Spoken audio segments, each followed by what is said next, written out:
एक छोटे से गांव में रमेश नामक एक व्यक्ति रहता था।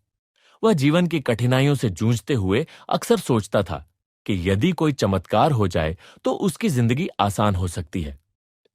एक दिन उसने जंगल में घूमने का निश्चय किया। रमेश ने सुना था कि उस जंगल में एक रहस्यमय पेड़ है जो इच्छाओं को पूरा करता है। उसके मन में यह सोचकर उत्साह था कि शायद वह पेड़ उसे अपनी परेशानियों का समाधान दे सके। जंगल में घुसते ही रमेश को अजीब सा सन्नाटा महसूस हुआ। पत्तियों की सरसराहट और दूर कहीं पर पक्षियों की आवाज ही सुनाई दे रही थी। वह धीरे धीरे पेड़ों के बीच से चलता गया और कुछ समय बाद उसे एक अनोखा पेड़ दिखा। यह पेड़ बाकी पेड़ों से कहीं ज्यादा बड़ा और अजीब था। इसकी शाखाओं पर सुनहरे रंग के आम लटक रहे थे जो एक अजीब सा आभा फैलाए थे। रमेश ने सोचा, क्या ये वही पेड़ है जिसकी कहानियां मैंने सुनी थी? वह पेड़ के पास गया और उसकी जड़ों को देखा। तभी पेड़ ने अपनी शाखाओं को हिलाया और एक आवाज आई। तुमने मुझे ढूंढ निकाला है रमेश। मैं वही जादुई आम का पेड़ हूं।